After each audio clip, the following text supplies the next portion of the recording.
Welcome back to the Hawk Vision Podcast, guys. I'm your host, Chuck Hawkins, here to help you shorten the learning curve on your way to greatness. Make sure that you like, share, subscribe across all of your social media platforms, especially here at YouTube. More importantly, share this podcast with other visionaries just like you. Before we get started, you know what to do. Take a look in the show notes. You'll see a link to one of my favorite things. You guys been helping the show grow. Buy your boy some coffee. You know I love it.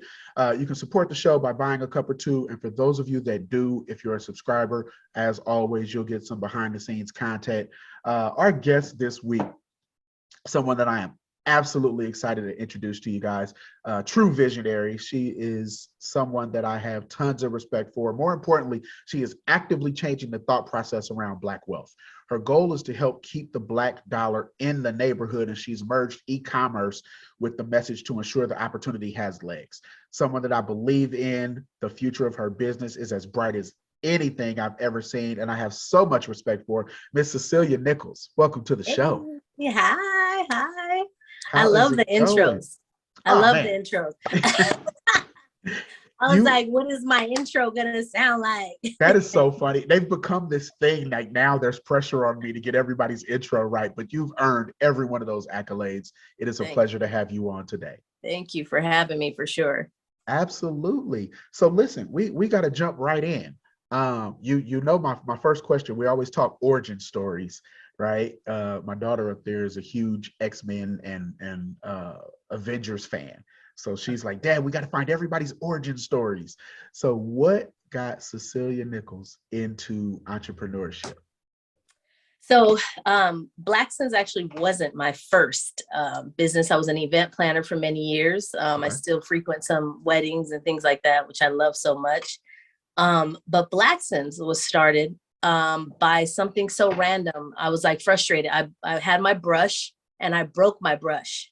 And I was like, let me go grab another brush. I go to Target and I was like, this doesn't make sense. Like, why am I coming to Target when I can buy a brush from, like a Black beauty supply? Let me look around for a Black beauty supply.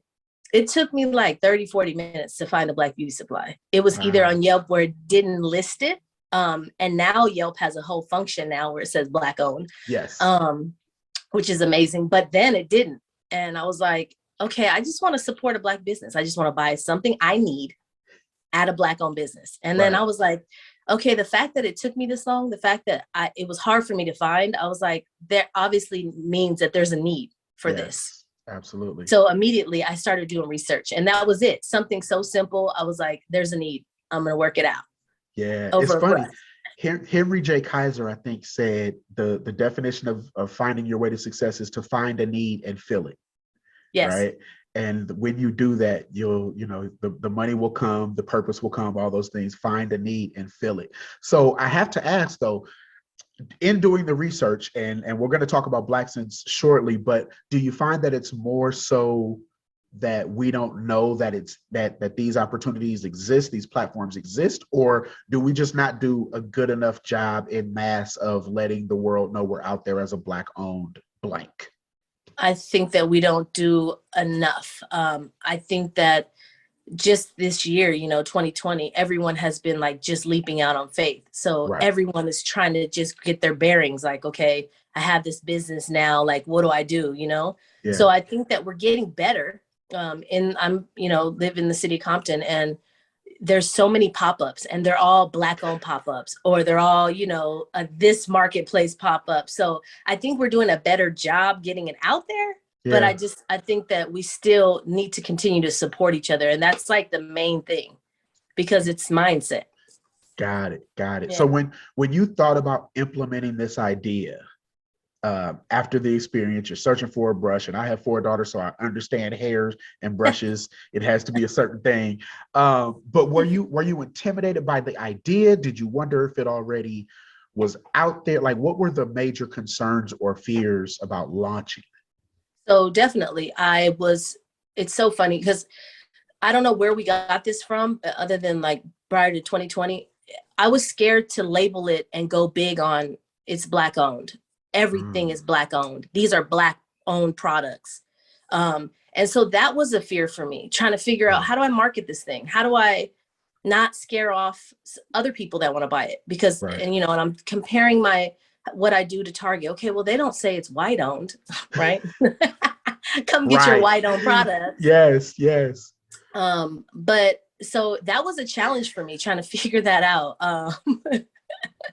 I know it's That is sad. hilarious. I'm sorry that come get, because the thing that's always like the comeback, right? Is that we say black owned, black owned, black owned, but if they were to say white owned, then there would be an uproar, Yeah. right? It would be. Yeah.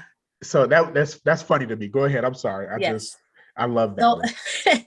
so I fought with myself on that. I got opinions of people around me, and it was a 50-50. So even then I was like, like, older people would say, oh, well, you don't need to say black owned, you want to appeal to everyone. Right. And so, the younger people, especially like the Gen X, they were like, no, go for it. Black power, do it. And I'm like, yeah, So I was in the middle, and I was like, I'm going to do it. I'm going to be in the middle with it. I'm going to show pride. I'm going to try to shift the mindsets of our community. But I'm going to say it's black owned. I'm going to be proud that all these entrepreneurs that I'm finding have this product. And guess what? It's black owned. Yeah. So, and then I was looking for mentorship. I couldn't really find it, but I did find We Buy Black. I don't know if you're familiar. Yeah, absolutely. Absolutely.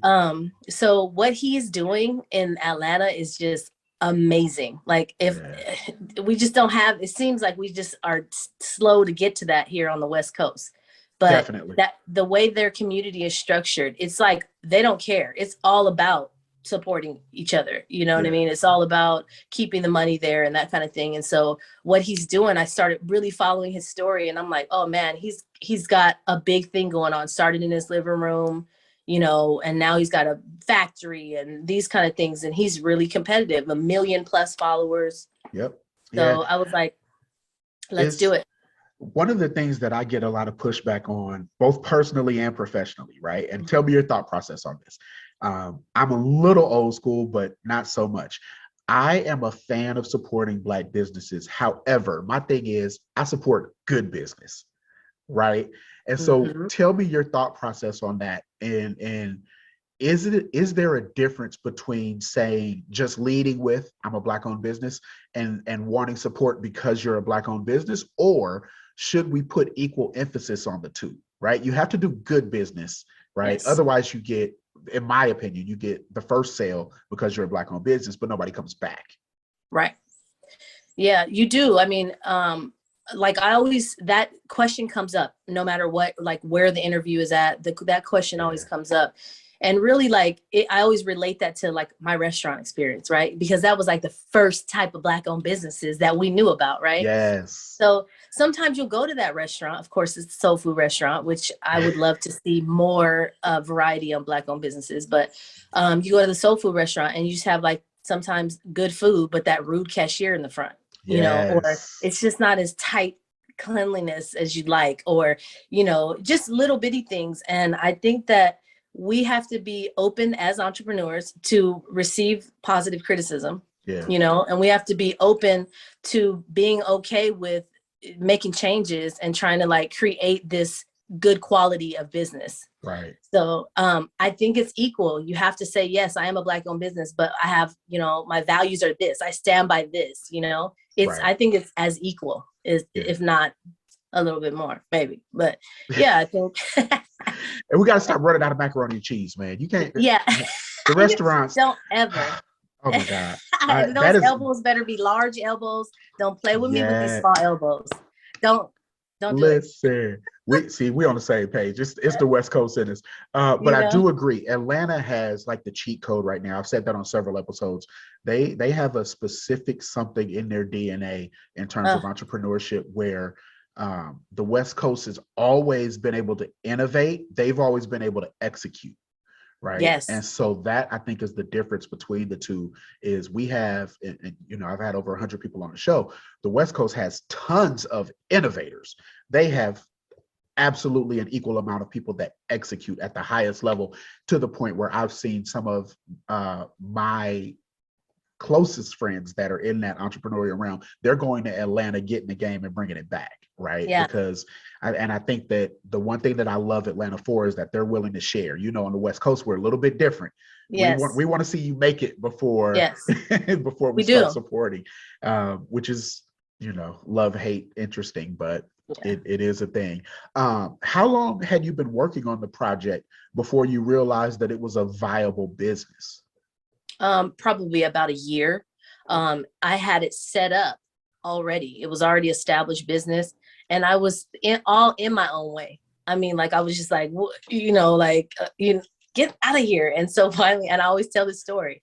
I got up just one day randomly searching on the internet, and there was a post that said, "What are you waiting for, sis? Just open the business." And I was just like, "Are you serious?" That was for me. Like, so, and I was like, you know what? That's it. So I was doing a lot of research because going back to that quality, I wanted it to be quality. I wanted to look a certain way. I wanted it to be, you know, appealing.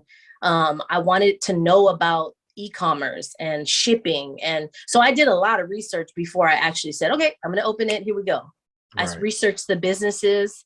I didn't just pick any random, like spin the bottle business. I handpicked every business. I try to figure out, okay, what categories do you want? You know, there's a lot of boutique stores. And I was like, well, let me go away from the clothing first, because I know that we know how to buy clothing, but what about the other stuff and the other people that are working on things that we use every day, like the essentials, like, you know, deodorant and, you know, cleaning products and stuff like that. So I kind of focused on that instead of the clothing. So I guess let's go backwards, because we've been talking about, you know, you creating this and wanting to launch and all that good stuff.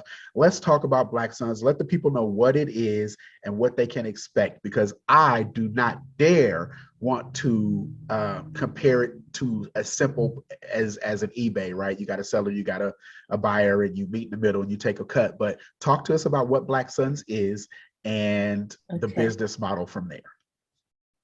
So Black Suns is an online superstore that features the latest and hottest Black-owned products. I keep it simple like that. Basically what it is we ship directly to our customers. And we also just recently started doing consignment.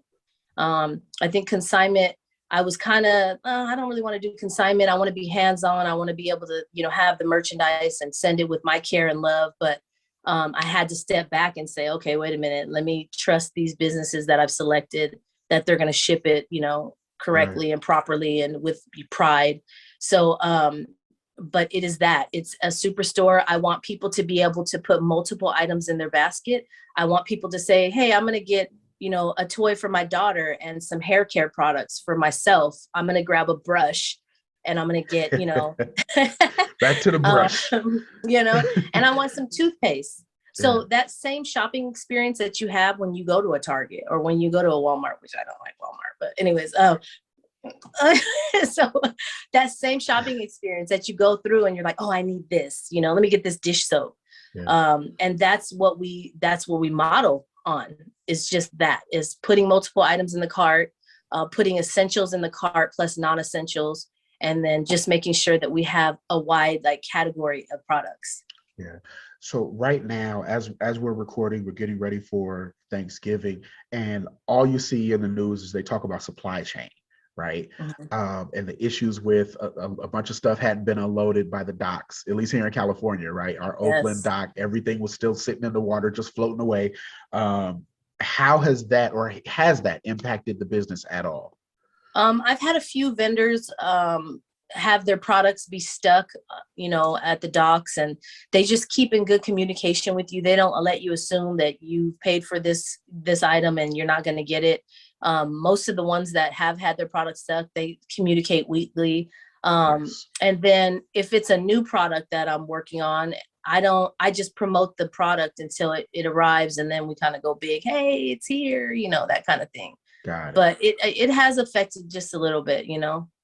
Wayfair, you hear that? Constant communication. You tell me my stuff ain't coming yet. It's so crazy. I don't want to wait 25 weeks for a couch or a table. That's a whole nother episode. I'm not about to get my blood pressure up for this. What is the bigger challenge? Is it pitching to brands to have them featured on your platform, or is it getting the word out that you have a viable option to feature Black owned products? Getting the word out for sure. All that I've found is that Black owned businesses are excited. They're like, yes, take my product. We're excited. A lot of the businesses that I feature, they promote us as well. You can buy here or also purchase, here. Yeah. So there's been nothing but support and just positive things coming from the vendors. So just getting it out there and getting it out there in a way which will entice people, and mostly it's me talking word of mouth. And most of our customers come from a word of mouth customer, So I think that getting it out there is the big challenge, and really just finding those one or two products that are going to bring people in and make them stay. Got it. So is it time for my shameless plug? Because Go I did ahead. not know. Ladies and gentlemen, I don't know if you guys know about Scotch Porter, but this beard serum I have eczema, sensitive skin. And when I tell you, one, I didn't know that they were Black owned, but two, this beard serum is so comfortable. It feels good, so moisturized. And then my wife loves the way it smells. So, that's a whole added perk, right? She'd be like, come here. And so my goal is to have the Rick Ross very soon. Yes. With the Scotch Porter. How was that interaction and getting them featured on the site? Man, it was easy. It was great. Those dudes have a great product. Their value is bringing an affordable men's grooming product just to your fingertips, and it's like a great quality product. So, I wish I had a beard. No, I don't wish I had a beard, but I don't want you to have a beard. No, but it was easy. It was easy. I actually use a platform to purchase them, and I sent them a quick email just to let them know. They responded with just like great, thank you so much. And they have a small brand, but it's like gotten big over the last few years, and it's a nice quality brand. Like, it's not like, it's a good quality brand. My son uses it, and he loves it. He's got the little Rick Ross thing going on. So I'm jealous. I'm jealous. He does say that that it smells really good, and it's soft. But some men don't actually realize how much bacteria is like housed in their beard. Yeah. So I want to try to find a few different people to just talk about that, because obviously I can't really speak it the way someone that has a beard. Yes. But there is a lot of bacteria, and those products that he has, oh man, it's a good product. Well, listen, if you happen to need an Oakland-based, extremely handsome podcast host, feel free to reach out. So, question for you. I don't need the specifics, but let's talk business model, right? How does this work? How does Blacksons stay profitable? And why did you choose this route instead of maybe, why did you choose the platform instead of maybe just going to be a publicist for these Black-owned brands? What made you choose the way you did? That's a great question, because I kind of started off that way of doing reviews and saying, oh, this, I review, and I want to get back to that, by the way, but I think just being able to, I was in the food service industry for 18 years, and it was at like kind of a more fine dining restaurant, not like too fine dining, but fine. It was at Houston's. I don't know if you know about Houston. Absolutely. Okay, so the things that they taught us about, guest perception and about, just quality versus quantity and that kind of thing. It's those values that I have, as far as work ethic, and that's what swayed me to say, no, I want to sell it. I want to, package it. I want to send it, with pride. It's all about that for me. Like I'm all about normally just a vibe with somebody. Like, we have a good vibe. We're going to have a good, relationship here. Absolutely. So I wanted to bring that to our community. I wanted to bring that to anyone that wanted to purchase from us. Because believe it or not, I have a lot of like non-Black customers, and they don't care. Yeah. And I wanted them to see, like, look what we can do. Yeah. Yeah. And so that's kind of how it was an easy decision for me to make.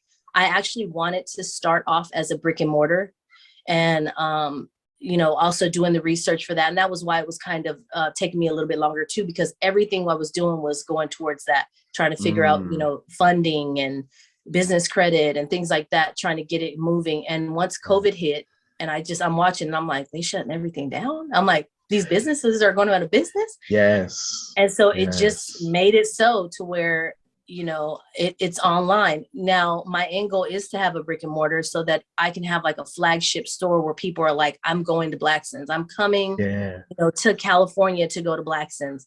And that's like a big dream for me. That's something that I want to, obtain sooner than later. You hear me, God? Yeah. But I think that the way that I'm doing it now, learning about, shipping and receiving, learning about the customer experience and sales funnel and all that kind of stuff, I think is teaching me how to be really great once we actually do open. So I'm grateful. Nice. Yeah. So you mentioned that you just started doing consignment. Have you found that consignment is a value add, or is it something that you're using as a means to grab more product to make sure that you have, a good selection to sell? It's a little bit of both. I mean, I want to feature a lot of products. I want us to be able to go and not just have a few. I really, I want to try to add products every month. So in order for me to do that and not break my bank, I want to. Yes, that part. So that's why I started to do consignment, and it just kind of made sense to me because people are excited about it. There's no like, I can't even think of the word. There's no like, why can't I think of the word? But in other words, they don't have to lose anything. Got it. There's no risk. There's no risk. Thank you. Why was it so easy? Like risk, it's 4 letters. No, so there's no risk for them. We make an agreement on what percentage of profit that I'll make. Yeah. I think the hard part is really trusting. So I always order from the business first. If I go into consignment without me telling them that I'm interested in consignment. And so, yes, I want to test the product. I want to look at their packaging. Like if your label is crooked, I got a problem. I got a problem. It's like walking into a restaurant, and the floor is not swept.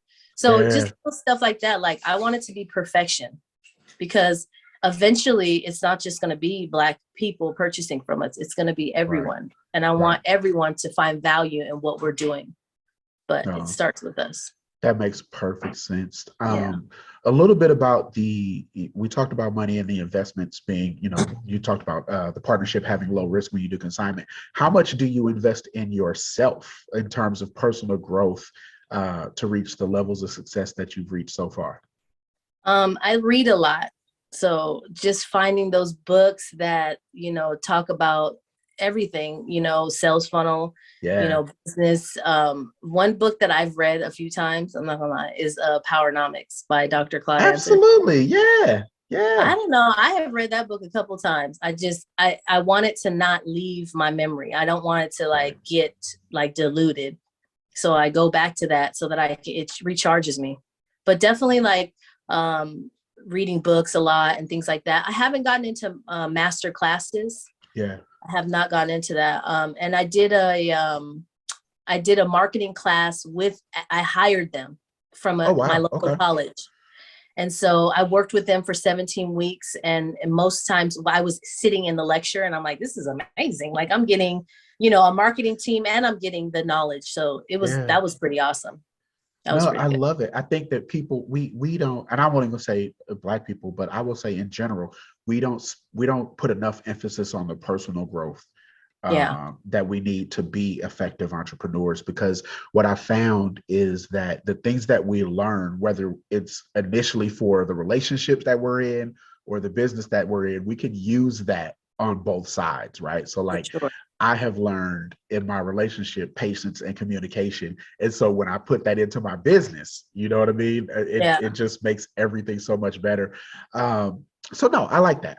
One of my books that I read several times, like yourself, is Understanding Your Potential by Miles Monroe.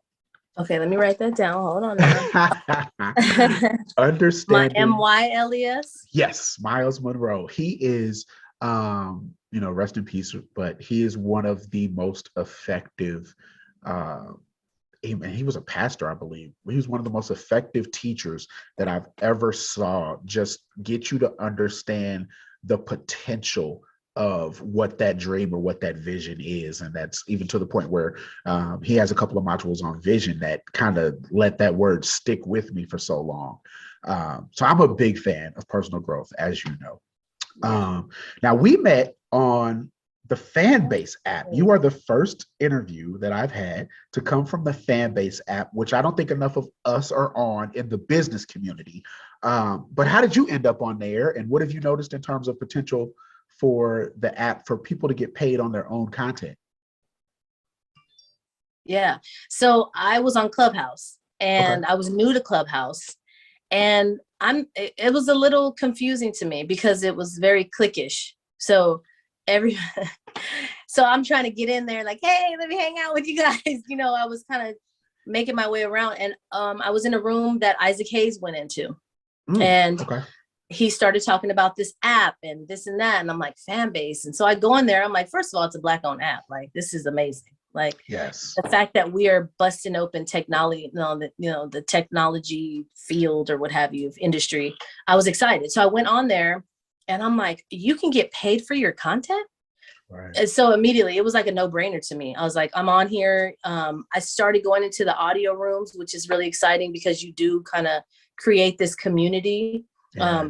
I don't think there's enough business conversations on there yet. Right.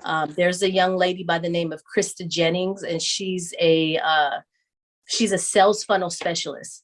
And every Wednesday she does just a quick room where she has like a few keynotes. It's nothing crazy. It's just simple. She allows people to ask questions, and all these entrepreneurs are starting to flock into her room. There was a point where it was me, her, and 2 other people. Wow. Now, she can have quite a few people in the rooms and they're asking questions and things like that. But I think it's awesome because I've met several entrepreneurs on there, and right now currently working with a few, trying to get, their products. There's a guy that sells like this pure Kapua butter. I'm probably saying it wrong. I'm probably saying it. Is it? Yeah. Don't tell me. Let's just edit. I'm not going to say it wrong too. Let's just edit it. I'm probably saying it wrong, but anyway, it's like the fountain of youth, this butter. So anyways, I'm working with him. Also another great entrepreneur. And it's a great app. It's a great safe space for us. Yeah. I can't tell a lie that when I post things on Instagram, I kind of like, okay, did I edit it? Is it like not so offensive? Is it, I mean, I kind of, guardrails.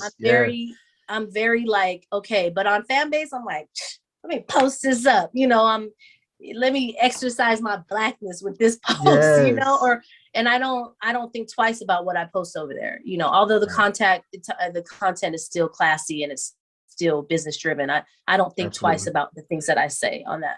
Right. So one of the things that I love about it is that it's not only that you could get paid for your content, but it's that you don't have to have a specific requirement, right? You don't have to have 5,000, 5 million followers. You don't have to have all these hours watched or anything like that. It literally lets you compete from the ground up. And so one of the things that I think we were in the same audio room one day, and that's how this kind of started.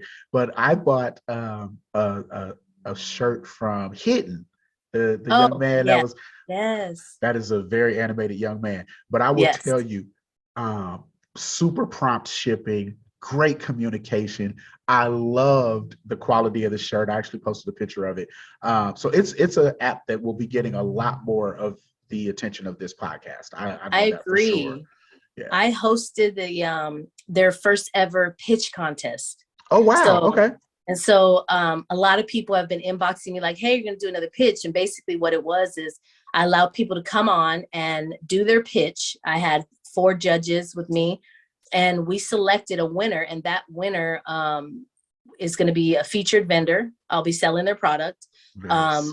I'll be promoting their business and all that stuff. And it's like, small entrepreneurs that just getting started, so they're not familiar. But there was a young lady on there. She says satin lined caps. Her pitch was amazing. Wow. And I was just like, your pitch is great. Like, where did you get that information from? It was just, and it was exciting, and everyone was excited about this pitch thing, but they want me to do it again. And I'm okay with that because I didn't feel like it got as much traffic and traction as it should have. Yeah. I think it's one of those things. We have to put the work in to build the app up. Oh yeah. But I'm grateful because I was able to meet you off of that app. You know, if Yes. nothing else comes of it, I now know that Black Suns is a place where I can go and get my Scotch Porter beard served. Yes. um, now, what has being an entrepreneur taught you that you wish somebody would have just grabbed you and said, Cecilia, before you start, you need to know this. What is the game taught you so far? Man, so many freaking lessons. I would say, sheesh. Um, One thing that I didn't like have, or one thing that I didn't start with was like like a full vision of like what I wanted my motto to be. Um, just recently I started using the slogan of what you value shouldn't be hard to find. Wow. Okay. I like Because that. that's really was what it was for me. That's how I started, and so and now I'm trying to incorporate what is value to you, Yeah. so instead of just posting all the time the product, I'm trying to add value by having someone talk about the beard and talk about the Yes. hair and talk about the different things that we value as Black people. Our hair, that skin, you can't be ashy. I At mean, all. you Shout out just to can't Kevin be Durant's ankles. I don't know if you saw that picture going around there. ashy, you But know. shout out to Kevin Durant's ankles. So having a clear marketing path, I Yeah. think I learned that. Like, I didn't realize that. And that was something that I had to learn along the way. And I'm like, oh, I got it. I get it now. So What's the best thing that you purchased online in 2021? dang, that was a good one. Uh, I really enjoyed this lady named Essentially True. Okay. She has a feminine care product, Okay. and her marketing is just so cute. It's just, you're looking at her Instagram, and when you're looking at it, you're like, ooh, ooh, it's like kind of offensive, but kind of like, okay. Right, right. She's got a very great packaging, a very clean product, a high quality product. And that's probably been my favorite, to Wow. be honest. Yeah. I asked that question on Twitter a while back, and I did a poll.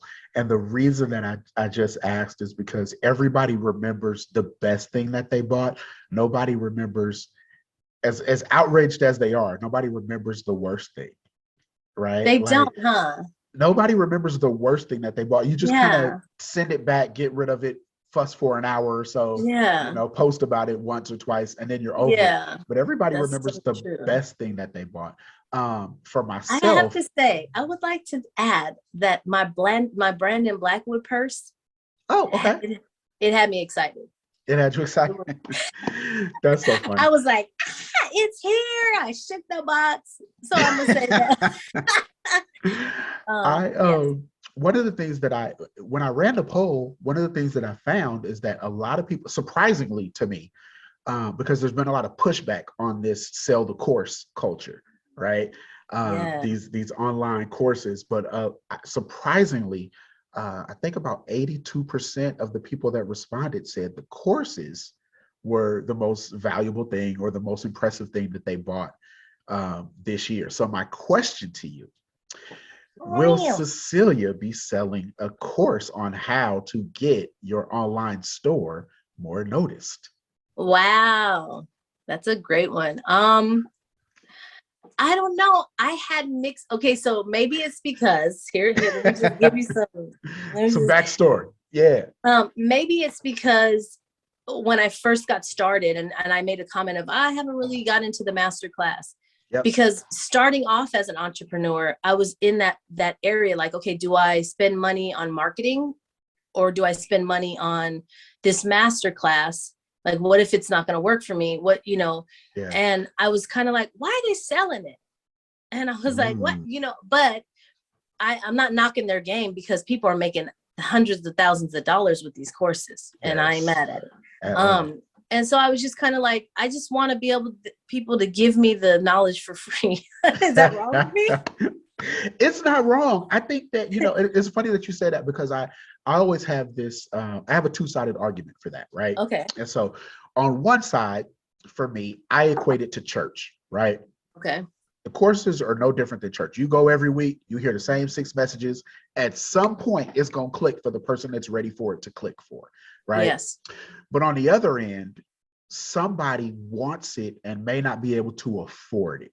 And so I have a love-hate with the internet. I won't even say internet, the Instagram culture of raise your prices, sell the course for more, all this. Like at some point, we have to help the people that are working towards getting to the point where they're even profitable, right? And so I do like free 99, but I understand the value in paying for something, because once you pay for it, you pay more attention. Right. Yes. Like anybody trying to lose their 1,200 for that course. You know what I And mean? and they are 1,200. They don't play games with them. At all. Yeah, yeah. So I was just asking because I think that, what you've done has been absolutely amazing. And I don't think that there's anybody better to learn from if they're creating, an online store. And obviously there's tons of resources and there's tons of attack routes to go. But I visited the site and doing the research for the show. And when I tell you the navigation, the drop downs, everything was so on point. I was, in my high voice, I was like, look at her. Okay. Thank you. I see, and then we got the West Coast going. So had to get that out. Now I have to ask you though, the luxury handbag line. I know my women, right? Mm-hmm. How hard is it to select luxury handbags, wallets, that type of thing for the site to go on? Man, it's crazy. First of all, I can't keep the handbags in. Wow. Okay. And I started off with a handful, and I don't want to overdo it, right? But we just go handbag crazy. It's hard because I want to be able to have a big variety. I want to be able to have that big bag and that small one and that evening bag. And so it's challenging for me not to do the whole, okay, I'm going to buy this one for me and then I'll get this stuff for you guys. But the handbag thing, I wish I had access to some of these other ones like Brandon Blackwood and Telfar, and these guys got it locked in. Yeah. But it's hard. It's hard to pick that right one or pick, a few good ones. So I try to keep bringing more in every month. Yeah, I've had my eye on tote and carry for a minute as well. So I may have to go ahead and get out. You know what's funny is I didn't know if they were Black owned, because I had been following them in the beginning, the very, very base, but I just they don't put their face out there. I didn't know that they were Black owned. They are very, very strategic. And it's funny because you see them everywhere. But if you watch, I'm a fan of watching people's content, right? Like just to understand the method of delivery, because it's one thing to plan the content. It's another thing it's one thing to create the content, plan the content, but then the way that you roll it out and how wide their reach is. Like I have this little, I'm not ashamed to say it, I have this little game that I play on my phone, right? To relax at the end of the day. And you have those digital commercials. Yes. They're there too. And really? So they have an extremely effective marketing team. And I'm a sucker for great marketing. I think my last 2 cars I bought because I love the commercials. So it's a thing. Let's get ready for, I have my rapid fire round is coming up, but I have to ask you this question. 3 biggest expenses as a business owner right now. What are they? What are you spending your money on? Marketing, one. Okay. That $800 that you have to pay the state of California. That LLC. Listen. I tell everybody, because Instagram will tell you have to start an LLC and you have to do you better figure out what state you in. That's right. If you're not profitable, California gonna stick you for that 800. Yes. I mean, thank God they have waived it through the pandemic. Yes. But when you first get that bill, you're like, oh, I have to pay it even before I make anything. Like, what? Yeah. I'd say marketing for sure. I would say shipping. Shipping is pretty big. And definitely personal growth. Yeah. Personal growth. Where do you wish the 3 biggest expenses were? Where do I wish that those 3 biggest expenses were? That's like a good question. I feel like stumped. I Well, that's wish my that I had job. I to got to make sure we spend. have good questions. I don't mind the marketing thing. Okay. I don't mind paying for the marketing. And I wish that I was like, I want to like the setup of your business, like I basically did everything on my own, setting up all those automations and things like that. Yeah, And infrastructure. yeah, so I wish it was there Okay. maybe, but I kind of did everything on my own. But Yeah. and then number three, I got to give you number three. Got to give me number three. Where do I wish the biggest expense was? Probably just funding, like, probably, geez, why am I stumped? What is happening? That is so funny. Yeah, I mean, like getting the It's the product. beard. The beard got you. That's what it It's is. stressing me out. You know what I'm saying? It's stressing me out. Hilarious. That's a hard one. Okay. No, I the reason that I asked is because I like you said, I've had several people on the show, and one of the things that people love to pay is they love to pay. Well, I won't say they love to pay. They enjoy having a big tax bill, right? And a big legal bill. And the reason that they enjoy having a big legal bill and a big tax bill means that they've had great profitable years. Yeah. Right. And so it's one of those things where, like, I always tell everybody, I know I'd rather pay luxury taxes than late fees. You know what I mean? Like that's my thing. But if you have a legal team, that means you're defending, the company name. You got the, that's true. all of those things. So I think it's just one of those questions that I always like to ask, just to kind of figure out, one, where I should be spending some more of my money, but two, what the direction of the company is. So I'll ask you, in the next couple of years, where do you see Blackson's, in terms of the online marketing space? I want to work on some form of technology that links my platform directly to my consignment platform. Okay. And something that takes my, my profit out aside, sends them the order and sends them their profit as well. Okay. And then it automatically ships through them, and just getting that whole thing. I really would love that. Like, I would love that kind of platform, and that's going to take some money and planning and a whole team of people. And so I actually started putting that in the air and looking around to see what it would take and how much money that would really, really cost. And it's quite expensive, but it's well worth it. Absolutely. Because once you have that in place, that's like a finite cost, right? It's something that you pay for once or monthly or whatever. Yeah. And now that's in place, forever. I think those systems integrations are so key, to the point where I was, it's funny, we talked about the Fanbase app, and I was saying, I wish we could do XYZ, and their customer service was actually really good. They responded same day. And we're like, we're actually working on something to that effect. So I am a fan of, everybody always jokes with me, and they say I'm low tech, high check, right? Because I don't have the time and patience to be figuring out no app, no tech, no nothing. Like, I will pay somebody to do all of that. So I want to push a button. I want the money coming. I want this automated. I don't want no headaches.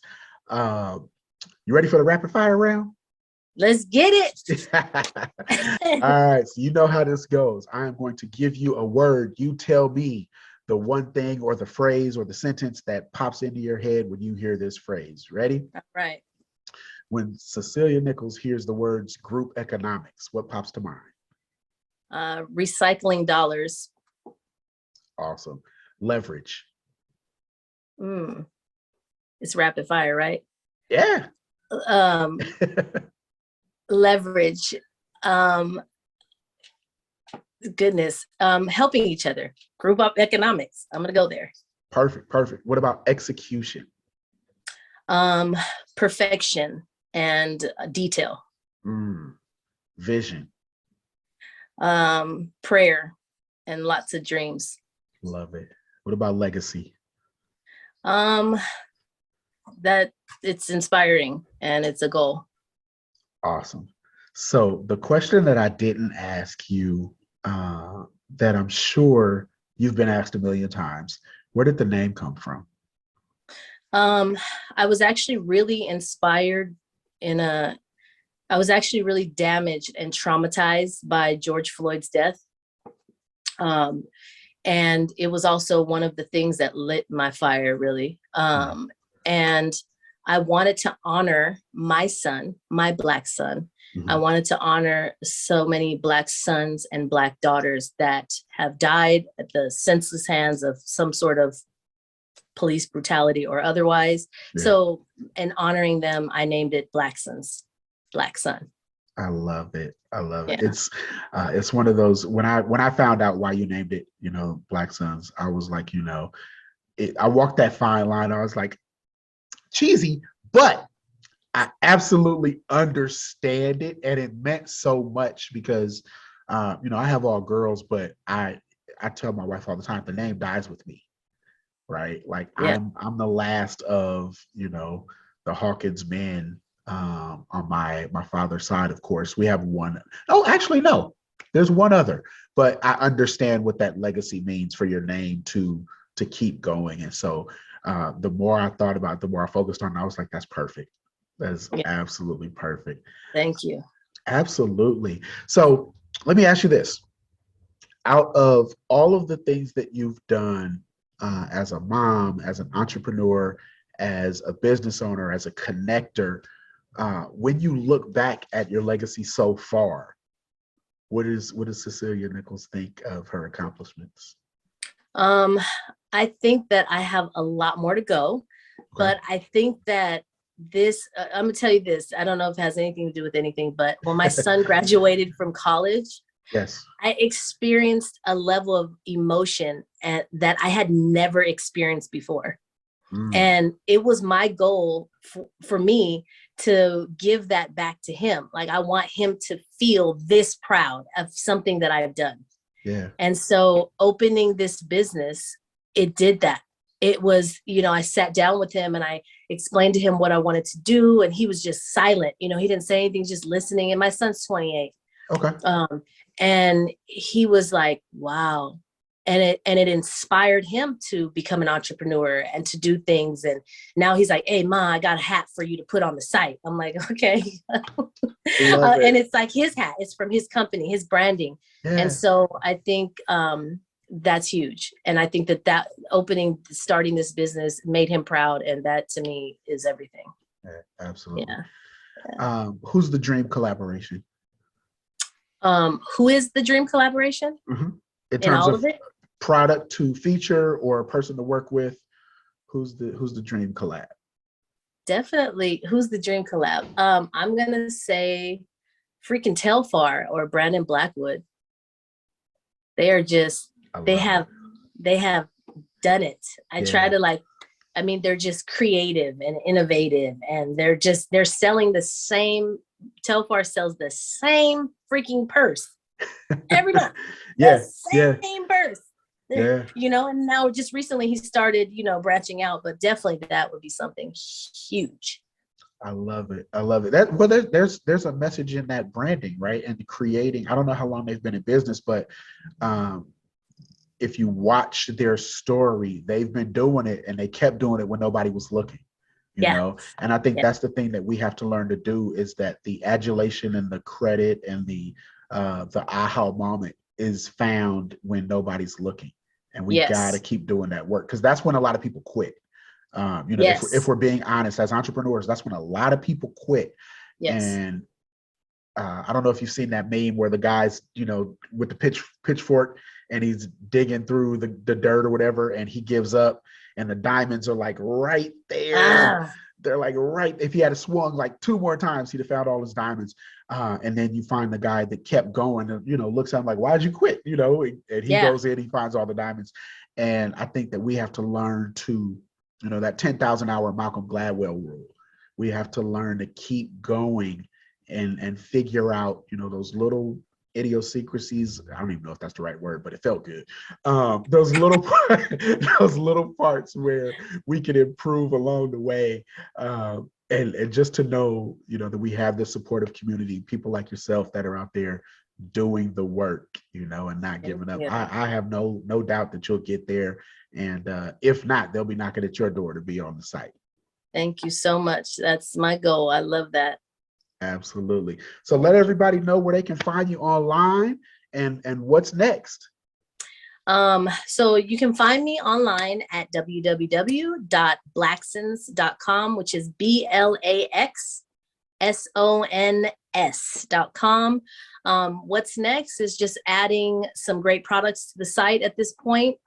We do have a Black Friday sale. We did it from the 22nd of November through the 27th of November. Is the last sale of the year, so take advantage of what we have, what we put up there. We put some great products up there. We try to hit every category for kids, men's, women. So yeah, take a look, check it out. Everything's 30% off under that Black Friday sale, and just keep on watching us. Absolutely. Ladies and gentlemen, you have been rocking with the great one, Miss Cecilia Nichols of Black Sons, and yours truly, Chuck Hawkins here at the Hawk Vision Podcast. We've been talking about launching businesses, e-commerce, mindset, and so much more. I hope the interview was informative. I hope we added a smile to your day, but most importantly, we hope we helped you shorten the learning curve on your journey to success. Buy your boy a coffee. You know how it goes. By the end of the show, I'm out. Like, share, subscribe across all of your platforms. Send in your messages and your guest suggestions. Cannot continue to grow the show without you, my visionaries.